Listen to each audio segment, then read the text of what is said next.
Welcome back. Okay, so you've been invited to go to a friend's house for a barbecue.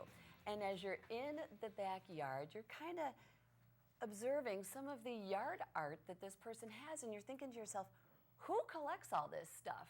Well, Bill Homuth does, and he's written a book about it titled Backyard Gods, Who Collects This Stuff? Ultimate Yard Tales. And Bill, I've known you personally for a long time, and there is a story about every piece of yard art that you have back there in that backyard. There is, yeah, there is a story. When and why did you start collecting it? The very first chapter, if you will, selection in the book, tells about my parents, how they'd make comments as I was a kid driving around, and negative comments about people that had yards. So I guess it was kind of a slap at them, maybe. And also, it was just tongue-in-cheek. It was a joke, but it turned into, I became obsessed with it. Every time we drive anywhere, we go anywhere, oh, look at that, I got to have that, you know? But, so I guess that's how I got started.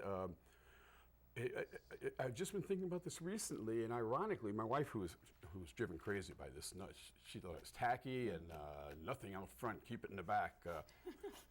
It's ironic because her parents actually got me the first piece. It was this sheep at Fountain Hills. The art festival. Art there? festival, yeah. right? And this was about 20, 30 years ago, and they bought this sheep, and it was all woolly. And my brother and sister-in-law had two dogs that we kept for a while, and the dogs thought it was real, and they attacked it and ripped the wool off of it, and that was the end of that. So that's not even in the book. It didn't exist for very long. But well, do you have any pieces that are like so unique that you hardly ever see anywhere else that are in your backyard? Something super special and unique? maybe this. I mean, what is that? I think it's a peacock. It's okay. a peacock made out of a shovel and and golf balls fan? for eyes. And that's my, artists are a special breed, I guess, sculptors, whatever. Who looks at golf balls and a shovel and a fan from a car and sees a peacock? Someone with an artistic vision, that's for sure. I guess. We have some pictures that I would love to have you tell little stories about what each of these pieces mean. So I don't know if we can go to a couple of those. But okay, so here's the peacock. That's the peacock. Yeah. The rooster. You see a lot of those, yeah? My daughter Danny and I found that at a Walgreens of all places, and it used to crow when you had batteries, and when you walked near it, it would it would crow. And my wife and daughter had a cat that got freaked out by it all the time, and people would come over and. Yeah, but it stopped crowing. The windmill's great because I was with my son Corey and my buddy Barry, who the book's half dedicated to because he's the one that started me on all this. And we were in South Dakota, and there was this windmill. And they said, oh, yeah, it was a little pricey. I don't like to go over $10, $15 for my yard, but this was like budget. I understand. Oh, this was like $40. I said, no. Oh, breaking the bank. And they said, oh, you got to get this. And I got home, it was a million pieces, and it took me days to put it together.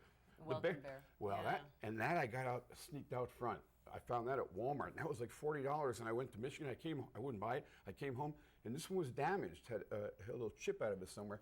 $9. I got there you go. I love it. And I got it out front because it said welcome.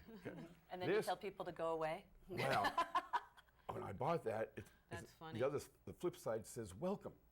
But I found out when I got home, it said go away, and I loved it. I kept turning it to go away, and Kathy, my wife, would bend down when I wasn't looking and put it to welcome. We did this 7, 8 times a week. My gosh.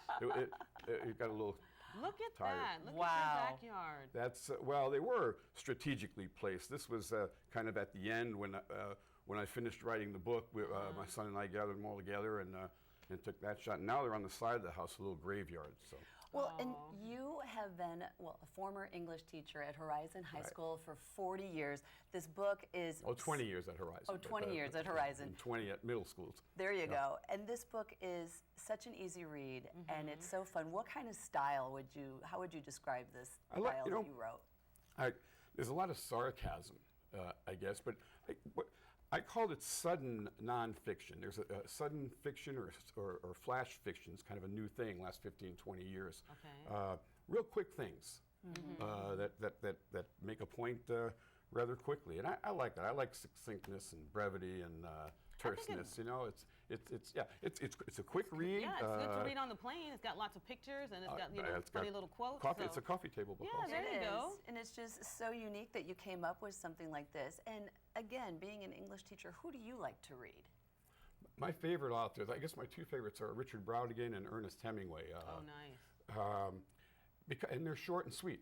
They're very quick and to the point. When I taught, the other teachers, we taught the kids as English teachers, you have to have 11, 12 sentences in these paragraphs. And I never really believed in that. Just say it quick, 5 or 6 sentences and get out of there, you know?